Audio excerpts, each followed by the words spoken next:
Bwana Yesu Kristo asifiwe sana. Jina lake litukuzwe milele hata milele. Ninakusalimu katika hilo jina lituponyalo na lituokoalo la Yesu Kristo wa Nazareti aliye hai. Habari tena za Jumatatu hii nzuri kabisa. Karibu katika Jumatatu hii nzuri ambayo tena ni kwa neema ya Mungu. Japo tunasema ni Jumatatu huku tukiendelea kuwa na huzuni. Bado tunasikia kuendelea kuwa na huzuni. Ila neno la Mungu limetuambia tujizuie, tusilie, tunyamaze. Anasema zuia sauti yako, usilie, ngoja. Alafu Bwana anaingia kazini mwenyewe, anaingia kufanya ya kwake. Mungu akupe wepesi katika ofisi, katika kazi. Mungu akupe nguvu kwa roho wake unapoendelea kutafakari. Niombe tukumbuke jambo moja la kuendelea kutusaidia. Kwa wakati huu katika ardhi tulio nayo, nchi tulio nayo, anasema nchi maana yake ardhi ya Tanzania, nchi ya Tanzania. Kuna vilio vingi, kuna damu nyingi zinalia, zinaongea.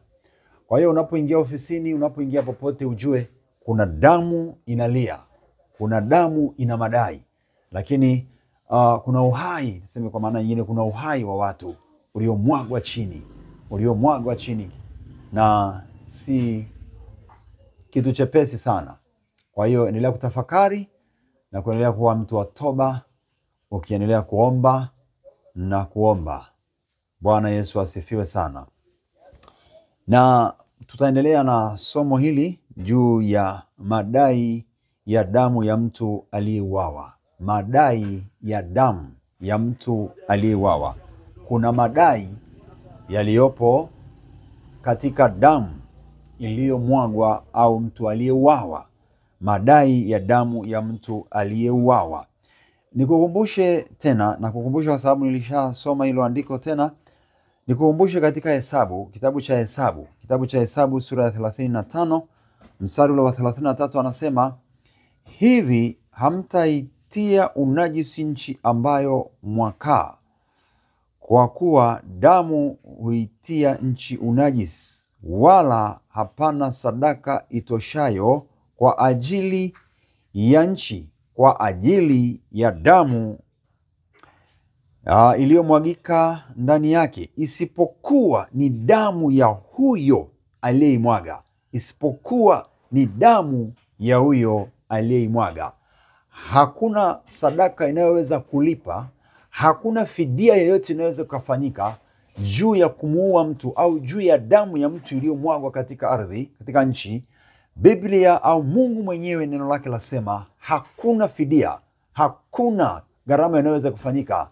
Hata tujikusanye dunia nzima, tuseme tunatoa sadaka au tufanye chochote, hakuna namna. Ni mpaka damu ya yule aliyeimwaga hiyo damu ya kwake sasa, au uhai wake uingie, ndio utakwenda kulipia hapo.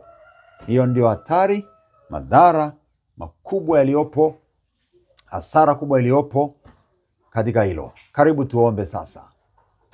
Baba yetu wa mbinguni, katika jina la Yesu, Mungu uliye mtakatifu sana na mwenye nguvu na uweza, Mungu uliye na rehema na neema, katika jina lako Yesu Kristo, tunaendelea kukushukuru na kuendelea kuomba faraja na utulivu katika mioyo ya wengi katika Tanzania.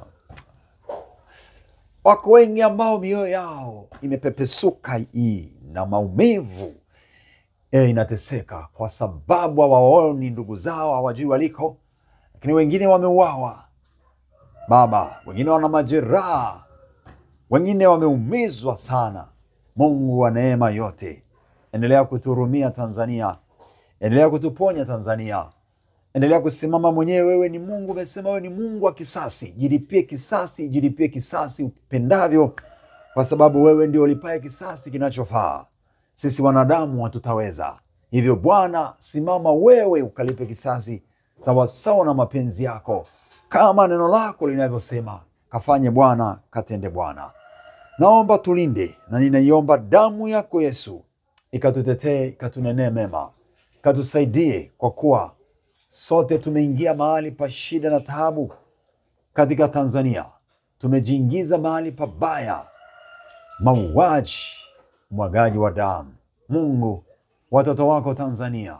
Tuangalie kwa huruma, utuhurumie, utuokoe, utuokoe, utuokoe, ututakase, ututakase.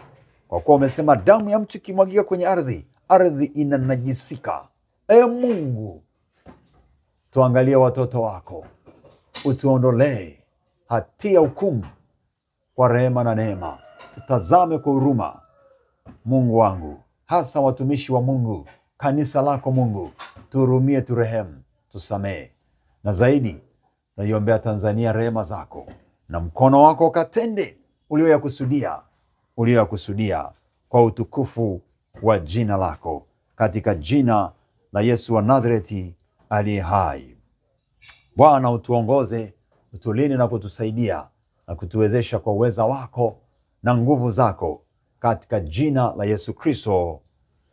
Amina. Karibu tuendelee kusikia neno lake Mungu sasa. Hapo nilikukumbusha kwenye kitabu cha Hesabu sura ya 35 mstari wa 33 kwamba damu ya mtu ikimwagwa, hakuna fidia wala thamani inayoweza kutolewa au kufanyika ikalipa damu ya mtu au uhai wa mtu uliomwagwa au ulioondolewa. Haipo. Ni hatari kabisa. Ni hatari. Mungu atusaidie sana. Sasa twende tuone kwenye kitabu kile cha Mwanzo, madai ya damu ya mtu aliyewawa. Kuna kilio kilitoka kwenye damu, au kwenye damu kuna kilio huwa kinatoka. Kuna swali la kujiuliza hapa, lakini ngoja nisome kwanza katika kitabu ile cha Mwanzo sura ya 4, Mwanzo 4 mstari wa 8 hadi wa 12. Mwanzo sura ile ya 4, Mwanzo 4:8 hadi 12. Hebu sikilize, kuna mambo ya kuona hapa. Yanaweza yakawa tukayaona mapya kwa ufunuo wa Mungu. Mwanzo 4:8 anasema, Kaini akamwambia Habili ndugu yake, twende uwandani. Akampeleka kwa nyuma, sehemu ya kujificha ambayo hakuna anayeona. Uwandani maana yake akampeleka sehemu ambayo hakuna anayeona. Ikawa alipokuwa uwandani, Kaini akamuinukia Habili nduguye, akamuua. Bwana akamwambia Kaini, yuko wapi ndugu yako? Yuko wapi Habili ndugu yako? Akasema, sijui, mimi ni mlinzi wa ndugu yangu. Akasema, yani Mungu akasema, umefanya nini? Sauti ya damu ya ndugu yako inanililia kutoka katika ardhi. Basi sasa umelaaniwa, moja, wewe katika ardhi iliyofumbua kinywa chake, ipokee damu ya ndugu yako kwa mkono wako. Jambo lingine, utakapoilima ardhi haitakupa mazao yake. Hiyo ni laana. Utakuwa mtoro. Jambo la tatu, kama ni la 4, utakuwa mtoro na mtu asiye na kikao duniani. Mtoro, mtu asiyekuwa na kikao. Huyu ni Kaini ambaye alikasirika kwa sababu sadaka yake haikupokelewa. Akaona ndugu yake amepata kibali, amebarikiwa, yeye hajabarikiwa, na hakubarikiwa kwa sababu alifanya nje ya mapenzi ya Mungu. Hakufanya sawa. Kwa hiyo akakosa baraka, akakosa kuburudishwa, akakasirika. Akamwambia twende uwandani. Akavizia, kama ambavyo sasa hivi kuna watu waviziaji, wanavizia uhai wa watu, wanavizia kukamata watu wawapeleke kwenye mauaji, wanavizia watu wapige waue. Kuna watu wako kama Kaini. Roho ya Kaini bado inaendelea, ipo hata sasa. Sasa anasema akampeleka sehemu isiyoonekana ya siri, akamuua. Baada ya kumuua, mbingu zimeona. Mungu aliyemuumba mwanadamu anaona kila kitu kinachoendelea. Mnaofanya kwa siri, jambo lolote unalofanya kwa siri, wewe dada unaweza ukaenda kutoa mimba kwa siri, asijue mtu kwenye familia au kanisani, au wewe tu na huyo uliyetoa naye. Hiyo Mungu anaona kila kitu, sio siri. Unayefanya kwa siri hospitalini, kuua watu, wewe ni daktari alafu unaua watu kwa siri uko hospitalini, Mungu anaona. Hata kama ni daktari peke yako, unafahamu wewe ndiye peke yako daktari hospitali nzima, Mungu anaona. Hakuna siri mbele za Mungu. Popote ulipo, unafanya jambo la siri kuangamiza, kumwaga damu ya mtu. Mungu anaona. Mungu akaona, anasema Bwana akamuuliza, yuko wapi ndugu yako?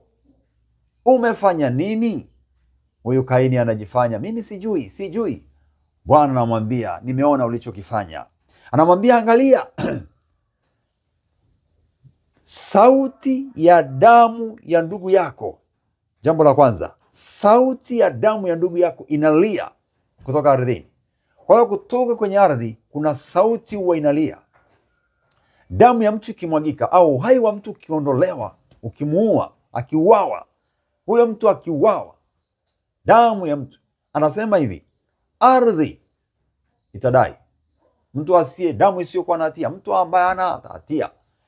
Anasema ardhi au damu inatoa sauti, sauti ya damu. Kwa hiyo kwenye damu kuna sauti, maana hiyo kuna uhai. Sauti ya damu ya ndugu yako inanililia kutoka katika ardhi. Sauti ya damu. Kwa hiyo sasa hivi Tanzania kuna sauti ya damu inalia kila pande, popote, kila mkoa, kila kijiji, mahali pa Tanzania. Mungu atusaidie, na ujumbe unakuja ili tuone namna ya kuendelea kuomba sana, kumwomba Mungu na kumwambia asimame mwenyewe, ajilipie kisasi mwenyewe, afanye mwenyewe linalostahili sawasawa na neno lake. Mambo yaliyotokea hapa, madai ya damu ya mtu aliyeuawa, damu yake inalia. Sasa nikajiulize, nikatafakari, hii sauti ilikuwa inalilia nini? Inadai nini? Ilikuwa inaliaje? Nini madai ya damu ya mtu aliyemwagwa? Kwa sababu hapa anasema sauti ya damu ya ndugu yako inanililia kutoka katika ardhi. Je, hiyo sauti ilikuwa inasemaje? Naona hatari iliyopo, hatari kubwa si ndogo, ni hatari sana. Ilikuwa inasemaje? Kwa sasa hivi ziko damu zinalia, ardhi ya Tanzania inalia mbele za Mungu. Kuna vilio vikubwa ya watu wengi waliokufa, watoto, wazee, vijana, watu ambao walikuwa wametulia tu, shukia tu ghafla amekufa. Kwa hiyo kuna damu inalia. Sasa inaliaje? Nini inadai? Ni hatari kabisa kwako wewe uliohusika kumwaga damu ya mtu. Anasema mambo yatakayotokea. Basi sasa umelaaniwa. Kuna laana kwa kuimwaga damu ya mtu, kuua mtu. Kuna laana, damu isiyo na hatia. Moja, unapata laana. Kuna laana. Laana ni mbaya, na laana huwa inaambukiza. Inaweza ikakufuatilia wewe, watoto wako, familia yako, ndugu zako, ikaendelea. Damu ya mtu itaendelea kufuatilia ukoo. Yaani kuanzia wewe, watoto, familia. Hata kama una watoto, itafuatilia kwako na kwa wengine na kwa mwingine. Inaambukiza. Ni hatari sana. Ni hatari. Kwa kwenye familia unaweza kukuta tu mauaji yanaendelea kwenye hiyo familia kwa sababu kuna ile damu. Kuna laana. Anasema basi sasa umelaaniwa wewe katika ardhi. Maana yake ardhi inapokea laana. Ardhi imebeba vitu vingi. Ardhi imebeba maisha yetu, imebeba mafanikio yetu ardhi. Sasa ikishalaanika ardhi, ikishasemeshwa na Mungu kulaanika, maana yake ni hatari. Nini kinatokea? Anasema katika ardhi, iliyofumbua kinywa chake ikapokea damu ya ndugu yako. Ulioimwaga kwa mkono wako. Mstari wa 12 anasema utakapoilima ardhi haitakupa mazao yake. Naona inalaana tayari, kwa hiyo haiwezi kutoa matunda, haiwezi kuzalisha, imelaanika. Ardhi kilaanika haiwezi kustawisha. Hata ukijenga nyumba hapo, hiyo nyumba haitakuwa salama. Hiyo familia, watu watakaa hapo kwa shida, ni taabu, ni hatari. Kingine kinachoendelea kutokea ni hatari sana, na kwa hakuna kitu kinachoweza kuendelea. Utakapolima ardhi haitakupa mazao yake. Alafu anasema utakuwa mtoro na mtu asiye na kikao duniani. Mtoro, mtu wa kutoroka. Ni hatari sana. ni mtu wa kutoroka toroka. Kwa hiyo ndiyo hatari kubwa ya kuimwaga damu ya mtu, au madai ya damu ya mtu aliyeuawa, mtu wa Mungu. Hiyo damu itafanya mtu akose kikao, apate laana. Ndio madai yaliyopo. Anatakiwa kupata laana, anatakiwa kukosa kikao, anatakiwa kuwa mtoro. Sio maneno yangu, ni maandiko ya Biblia. Haya hapa. Anasema utakapolima ardhi haitakupa mazao, utakuwa mtoro, umelaaniwa. Ameyataja hapa. Utakuwa mkimbizi. Ni kama mtoro, maana yake ni mkimbizi, tu kimbizi. Unaweza ukawa huko kwenye ile nchi yako, lakini ukawa ni mtu unahangaika huku na kule, unasumbuka, huna utulivu. Huwezi kuwa na utulivu. Damu ya mtu haiwezi kumpa mtu utulivu. Lazima atakuwa na mahangaiko mabaya ya fikra, ya mwili, kimaisha. Ni mahangaiko. Ndivyo ilivyo. Kwenye damu ya mtu kuna hatari kubwa. Kwa sababu damu ya mtu imetengenezwa na Mungu mwenyewe. Uhai wa mtu umetengenezwa na Mungu mwenyewe. Mtu amewekwa na Mungu mwenyewe. Sio kitu cha kutengeneza. Kama vile unachukua udongo, au kama vile unaweza ukachukua mti ukauchonga, ukasema nimechonga mimi, kwa hiyo unaweza nikavunja, au unaweza ukauchoma. Sio sawa. Sio sawa. Bwana Yesu asifiwe sana. Tuendelee kuona maandiko matakatifu. Tuendelee kuona kilio. Ni kilio gani kilitoka? Ni kilio gani kinachotoka sasa? Kinadai kitu gani? Mungu atusaidie sana. Kilio, sababu anasema kilio cha damu, sauti iliyokuwa inatoka.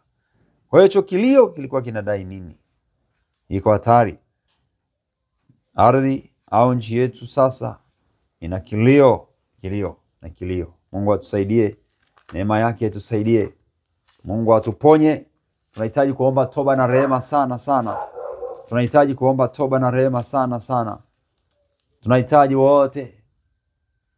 wote kuomba toba na rehema, tena sio kidogo. Yeremia 26. Yeremia 26. Yeremia 26. Yeremia 26:12. Yeremia 26:12. Alafu nitasoma 15 hadi 16. Yeremia sura ile ya 26 mstari wa 12. Maandiko matakatifu yanasema, mstari wa 12, ndipo Yeremia akawaambia wakuu wote na watu wote akisema, Bwana ndiye aliyenituma kutabiri juu ya nyumba hii na juu ya mji huu maneno hayo yote mlio yasikia. Kuna jambo linaendelea hapo. Twende sasa mstari wa 15 mpaka 16. Ninaenda wa 15 na 16. Anasema hivi, lakini jueni yakini ya kuwa mkiniua,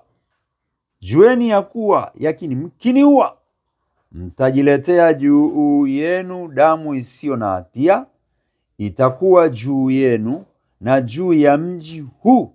Wana mambo yanayotajwa hapo.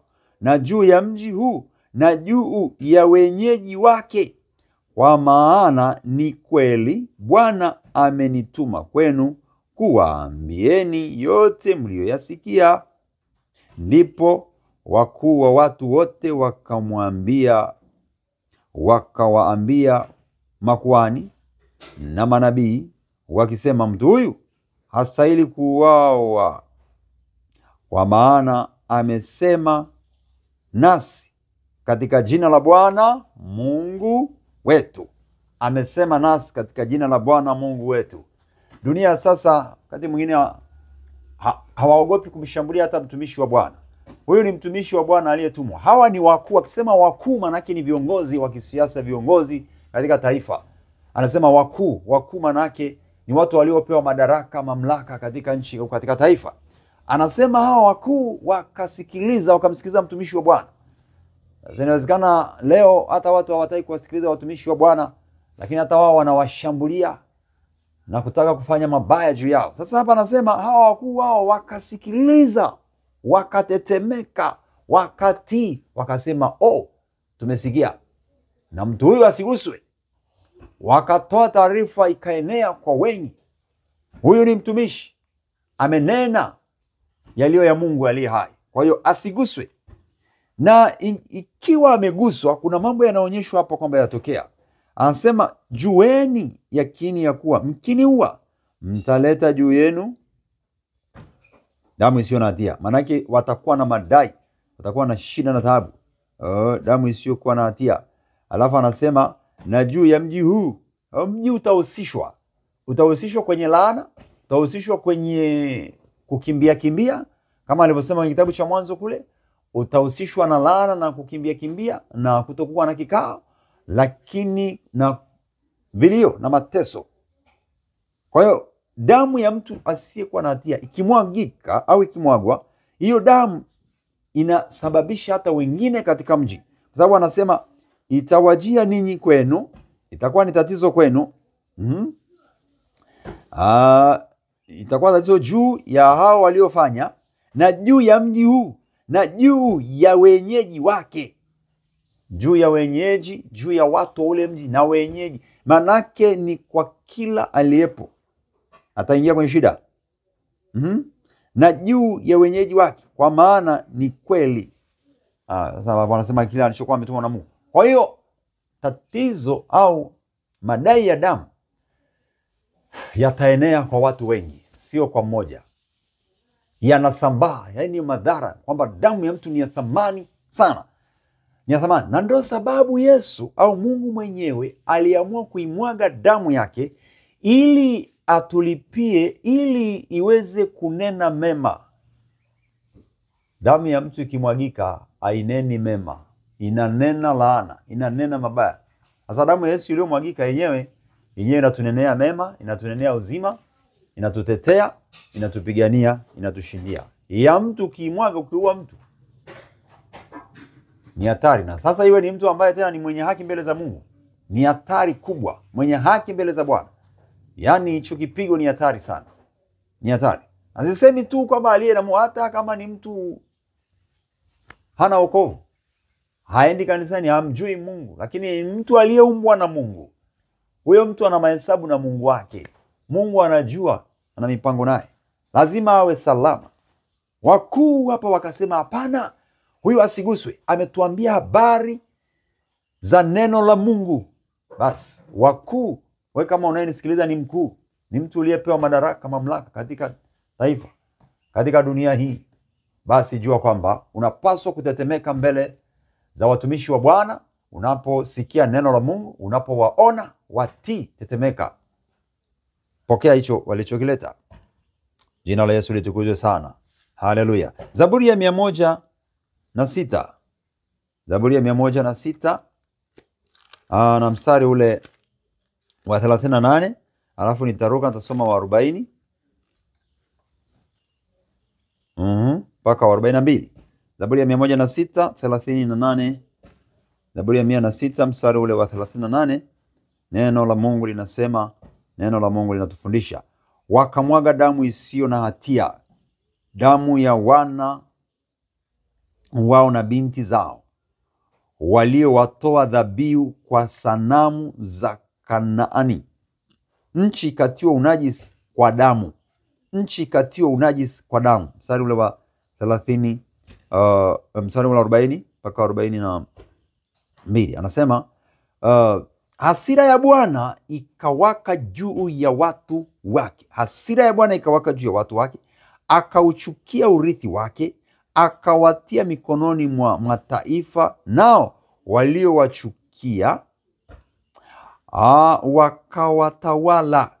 Adui zao wakawaonea, wakatiishwa chini ya mkono wao. Hizo ni hasara na madhara makubwa mabaya ambayo ndiyo yanayotokea mara baada ya damu ya mtu kumwagwa. Kwanza anasema wakamwaga damu isiyo na hatia, damu ya wana wao na binti zao. Damu ya wana wao na binti zao. Wamemwaga, watu hao walimwaga damu ya binti zao, wana wao. Akisema binti na wana, maana hapa tunaweza kusema wavulana na wasichana, au vijana wa kiume na wa kike.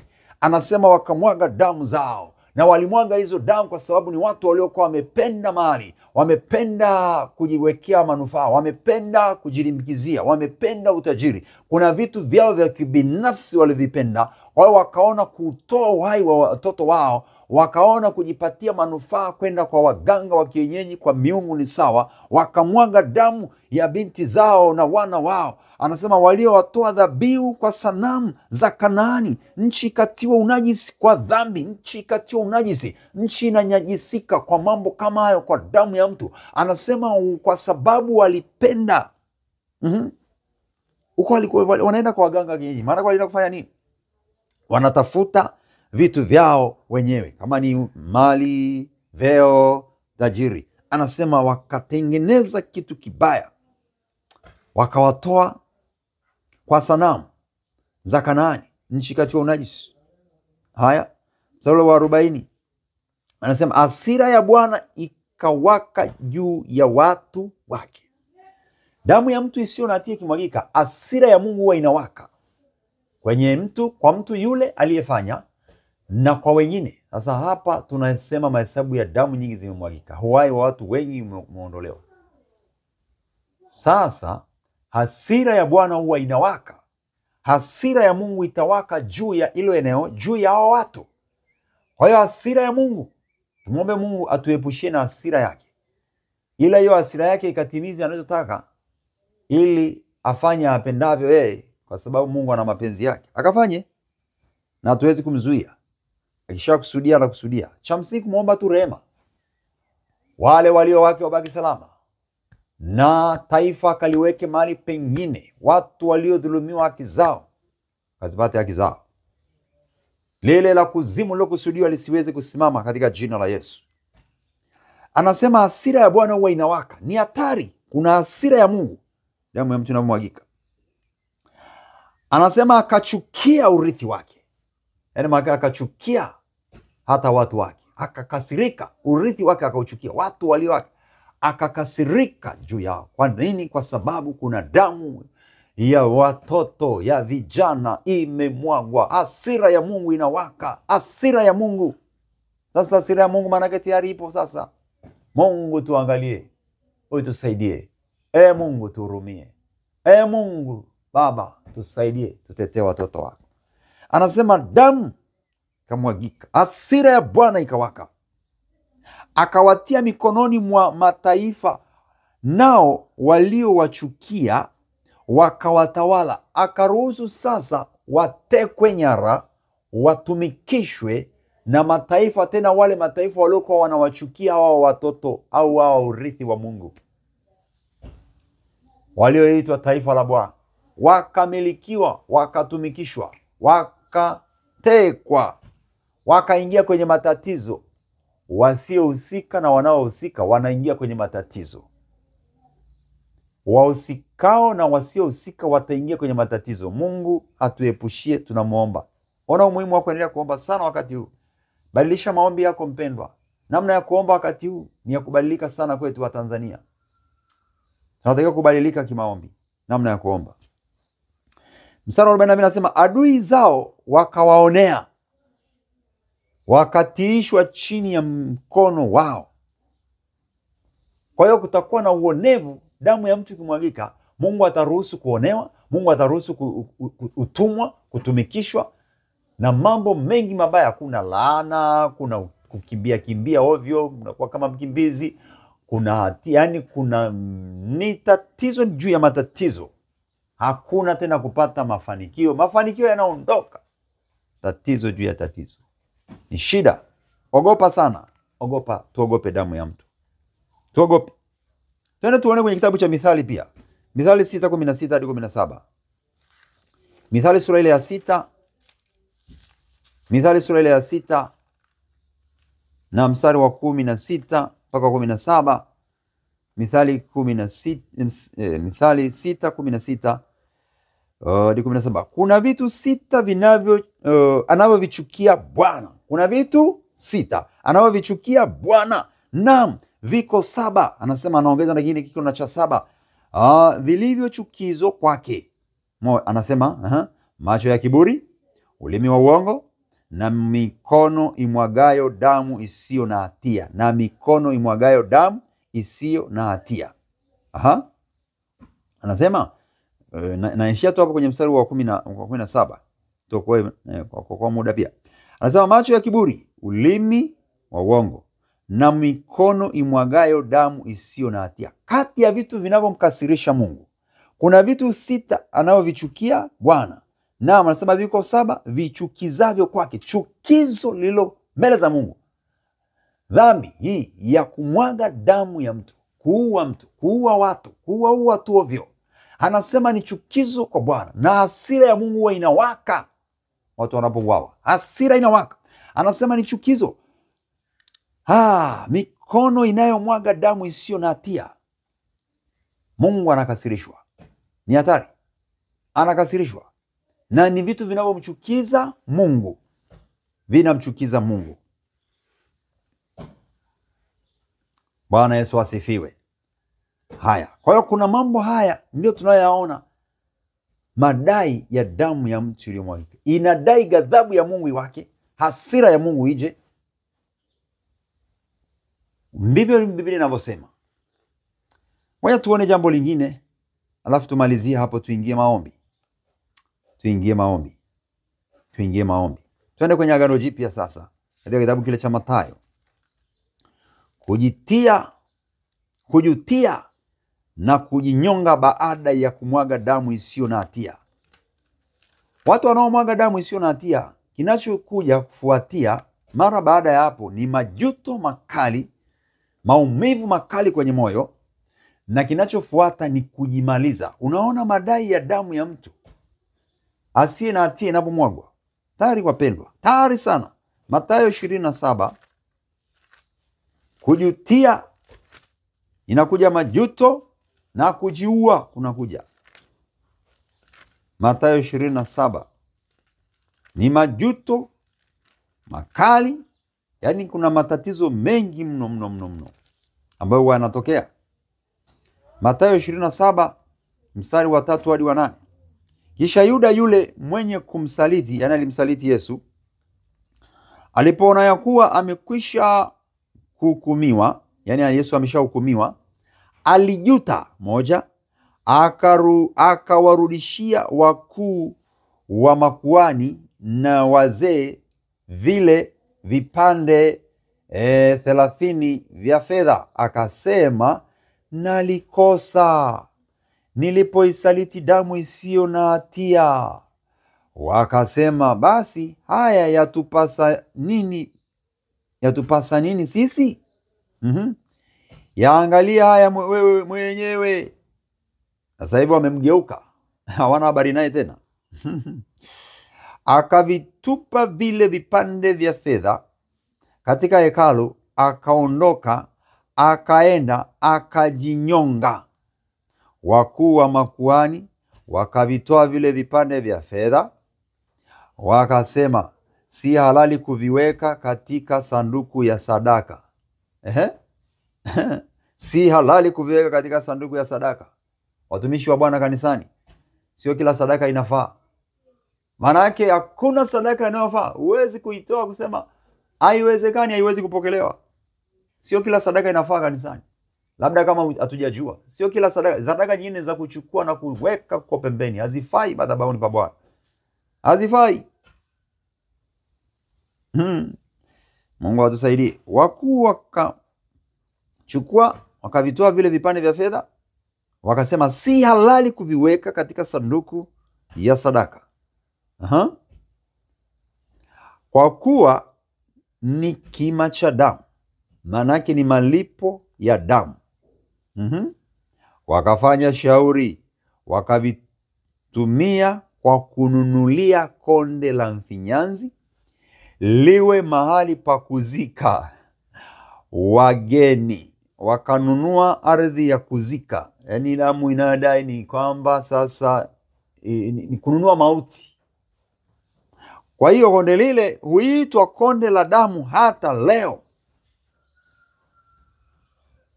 Kwa hiyo konde lile huitwa konde la damu mpaka leo. Konde lile huitwa konde la damu hata leo. Yani ni damu, damu, damu. ilimwagika damu isiyo na hatia. Kwa hiyo na fedha iliyopatikana au kile kilichopatikana, mali iliyopatikana inakwenda kutengeneza makaburi, makaburi, makaburi, makaburi. Konde la damu. Wakasema sadaka hii haifai, ikanunue mauti. Kwa hiyo pesa ya damu hununua mauti. Pesa ya damu iliyopatikana kwa damu itanunua mauti. Uliyepata nafasi ulionayo kwa sababu ya kuimwaga damu ya mtu, maana yake ujue umenunua mauti. Hiyo pesa utakayoipata ni pesa ya damu, inaitwa ni pesa ya damu, na itanunua kaburi, itanunua majeneza, itanunua vibaya, vitu vibaya. Haifai hata kanisani. Sababu inawezekana kuna watu wanafanya maovu, kutesa wenzao, kuumiza wenzao, pengine hata na kuua, alafu wanapata kazi, unapata pesa, unapata utajiri. Huo utajiri ni kuni zitachochea moto wa jehanamu, alafu utaungua, utateketea. Jihadhari, jihadhari. Kuna watu wana kiburi na jeuri, unajua. Kwa sababu ya kiburi na jeuri yao, wanaona hata wengine ni kuchinja chinja tu, ni sawa tu na wanyama, una kuku. Lakini nataka nikwambie, kama Biblia inavyosema hapa, huyu Yuda aliona safi, akashangilia, wakawa wana majivuno, wakaimwaga damu ya mtu ambaye ilikuwa haina hatia. Mara baada ya kuimaliza kazi, majuto, maumivu, machozi, huzuni zikatawala. Haya, na kilichofuatia ni mauti. Kwisha habari. Yuda akajinyonga. Ndio ile sasa anasema kwamba damu iliyomwagika, hakuna sadaka itoshayo, na hiyo damu itadai mtu yule aliyeitoa na yeye kufa. Yuda akafa, na waliobakia nao nini kinaendelea? Kwa hiyo usije hata ukasaliti, usije hata ukafanya michongo, usije hata ukafanya mbinu. Wewe hujagusa, lakini ukawafanyia wengine maarifa, wakaenda kufanyia wengine mauti, wakaenda kuua, wakaenda kumpiga, kuharibu maisha ya mtu. Usifanye mipango. Yuda alifanya mipango kwenye kufanya mapigo kwa Yesu, hakufanya. Alifanya mbinu. Sasa jihadhari sana, epuka, kwa sababu ni hatari itakayokuja. Mungu na atusaidie. Pesa ya damu inanunua mauti. Pesa ya damu inanunua mauti. Na damu isiyo na hatia ikimwagika, kuna kujutia na kujinyonga. Ni majuto, maumivu, na kinachofuata ni kujinyonga, ni kujimaliza. Kwa sababu ile damu iliyomwagika, ule uhai uliotoka, unataka malipo. Sauti ya damu ya ndugu yako inanililia kutoka katika ardhi. Mungu ndiye asema. Ikiwa Mungu alitazama mtu mmoja aitwaye Kaini, au tuseme Abel, kama mmoja tu, na Mungu akashuka akaanza kufuatilia na kuuliza mmoja, sasa fikiri ni wangapi ambao katika ardhi sasa, ardhi inalia? Ni wangapi? Kwa hiyo liko jambo linaenda kutokea, na Mungu anaenda kutushangiliza, anaenda kutupa Tanzania ya kipekee. Tumuombe tu, tumlilie, tumlilie, kwa sababu yeye atafanya. Yeye anakwenda kutenda, yeye anakwenda kutenda, yeye anakwenda kufanya yaliyo ya kipekee. Basi tumwamini, tusitetemeke, tusiogope, ila tuombe kwa unyenyekevu na kwa kuugua, na kumuomba aturehemu, na kumuomba aturehemu. Tayari yupo na tayari anafanya. Sasa tumuombe tu, Bwana, naomba timiza mapenzi yako, lakini tutakase, tuokoe watoto wetu, maisha yetu yasiwe katika giza na mateso. Tusaidie Bwana, katika jina la Yesu. Baba, asante kwa ajili ya neno lako, na kushukuru. Mapenzi yako yakatimizwe katika jina lako Yesu Kristo, na uweza wako na nguvu zako ukatawale, zikatawale tunapoingia hata maombi sasa. Amina. Inua mkono wako juu, sema, Baba, naomba rehema kwa ajili yangu, kwa ajili ya ndugu zangu ambao pengine wamemwaga damu bila mimi kujua. Sema, naomba Bwana Yesu ukatuepushie laana, mikosi na uharibifu na vifungo na mahangaiko. Damu yako ikatunenee mema, ikanenee mema mimi na familia yangu, ikanene mema kwa vijana wa Tanzania, ikanene mema kwenye nyumba yangu. Naomba damu yako Yesu ikatakase. Naomba damu yako Yesu ikatutenge mbali na madai mabaya. Naomba damu yako ikasimame kama sadaka itakayolipa na itakayofanya yanayostahili. Baba, naomba rehema, unitakase na ututakase Tanzania yote. Naomba fadhili zako kwangu na kwa jamaa zangu wote. Naomba toba na rehema kwa ajili ya ndugu zangu katika familia yangu, yeyote aliyehusika kuimwaga damu ya mtu. Naomba Baba ukasimame mwenyewe, na neema yako na rehema zako zikatawale katika jina la Yesu. Na nimekukimbilia wewe Bwana, ninaomba ukaseme, ukafanye, ukatende kwa utukufu wako katika jina la Yesu. Endelea kuomba, endelea kuomba. Baba, endelea kurehemu. Baba, endelea kututazama. Baba, tumekukimbilia, tumekukimbilia. Bwana, ukatende mapenzi yako, ukafanya yaliyo mapenzi yako, ukatimize tu yaliyo mapenzi yako kwa taifa la Tanzania na kwa Afrika Mashariki, kwenye malango yetu, kwenye familia zetu. Mungu wa rehema na neema, katika damu ya milele ya Yesu, naomba uturumie, utuokoe. Naomba fadhili zako na rehema zako katika jina la Yesu. Baba, tuangalie. Baba, tuondolee ule unajisi. Baba, tuondolee ule unajisi ulioingia kwenye ardhi ya Tanzania. Tunazidi kukuomba Bwana, ukasafishe na ukatukinge na ukalete Tanzania mpya, ukombozi wa taifa letu, mabadiliko, mabadiliko, mabadiliko. Bwana, tenda jambo jipya kwa taifa letu.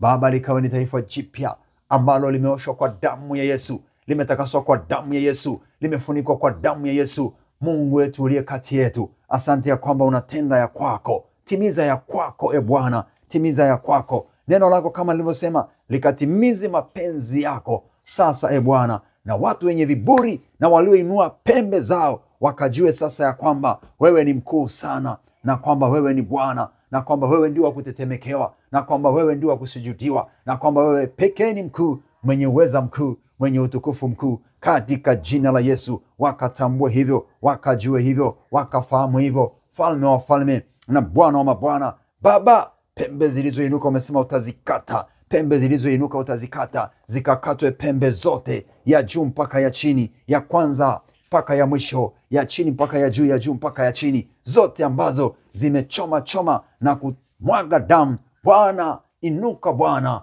pembe zote zikakatwe katwe, kwa kuwa Bwana huhitaji pembe za damu, huhitaji pembe zinazosababisha damu, bali pembe ambayo itasababisha usalama, amani, baraka na nguvu. Timiza mapenzi yako kwa utukufu wa jina lako. Simama mwenyewe na mapenzi yako yatimizwe juu ya maisha yetu, juu ya malango yetu. Inuka Bwana, tusaidie, tusaidie. Rehema zako, fadhili zako zikawe nasi. Simama mwenyewe kwa utukufu wa jina lako, katika damu Yesu. Turehemu Bwana, kila mmoja wetu, kila mmoja, watumishi wa Mungu wote, makuhani wako wote na kanisa lote. Turehemu Bwana na kusimama nasi kwa upya. Tupe kuunganika pamoja, kutembea katika umoja wa Roho, katika jina la Yesu, katika jina la Yesu, katika jina la Yesu. Asante kwa fadhili zako, asante kwa rehema zako, asante kwa uaminifu wako. Wewe uponyaye na uokoaye na uinuaye, utakasaye, mwenye uweza mkuu na nguvu kuu na utukufu mkuu, Baba wa utukufu wote na nguvu tele tele. Jehova, Jehova, Jehova, wewe ni mkuu Bwana, umejaa ukuu na nguvu, umejaa na utukufu, umejaa na rehema. Asante kwa rehema zako, kwa kuwa ni za milele, kwa kuwa ni za milele, kwa kuwa ni za milele. Utukufu wako ni wa milele, mapenzi yako ni ya milele, rehema zako ni za milele, ukuu wako ni wa milele. Damu ya Yesu mwana wa Mungu ikanene, ikanene, ikatende, ikatende, ikafanye. Tusaidie, tuangalie, tuongoze. Tunaomba hekima yako, hekima na maarifa ya kimbingu katika majira haya. Mungu, Mungu, Mungu, tunaitegemea damu ya Yesu tu kwa taifa hili, kwenye maisha yetu, kwa hali ilivyo sasa. Damu yako Mwokozi ikasimame na watu wakafichwe damoni mwako.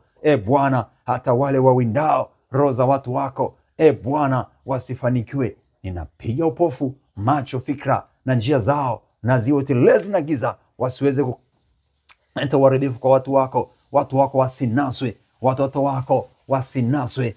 Bwana, yeye aliyebeba mauti, hiyo mauti mpate mwenyewe, imrudie mwenyewe kwa jina la Yesu. Yeye aliyebeba mauti kuharibu wengine, Bwana, hiyo mauti ya kuzimu tunairudisha katika jina la Yesu. Tunaomba nguvu zako mwenye nguvu zikaokoe. Nao waliokwisha kusudiwa na mauti imekwisha kumkamata, tunaomba nguvu yako imwachanishe. Damu Yesu imwachanishe na ile mauti. Yule kijana, wale vijana, yule mzee, yule mtoto, katika jina la Yesu. Yule dada, yule mama, naomba Bwana nguvu yako ikatufunike. Damu ya Yesu kwenye anga la Tanzania. Uvuli wa mauti usikae tena. Uvuli wa mauti usikae tena kwenye anga la Tanzania. Mungu uliyetusaidia katika nyakati zilizopita, katika wakati uliopita, hata sasa wewe ni Bwana. Naomba tuponye, tuepushwe na mauti, tuepushwe na mauti, tuepushwe na uharibifu, tuondolee Bwana, tuwekee uvuli wa uzima, tufunikwe na uvuli wa uzima. Bwana ndiwe mchungaji wetu. Bwana, hata katika bonde la uvuli wa mauti hatutaogopa, kwa maana wewe uko pamoja nasi. Bwana, tusaidie.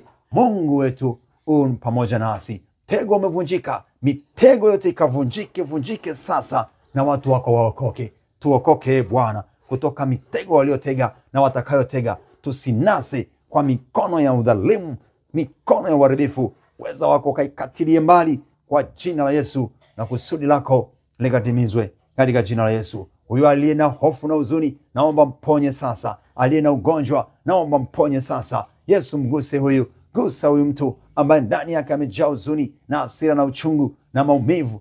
Naomba mponye kwa utukufu wa jina lako, sawa sawa na mapenzi yako, katika jina la Yesu na kwa damu ya Yesu. Bwana utukuzwe milele. Amina. Mungu akubariki. Siache kuomba. Endelea kuomba, endelea kuita. Tumia maandiko haya na mengine unayopata. Endelea kuomba. Neema ya Yesu Kristo iwe pamoja nawe sasa na daima. Amina.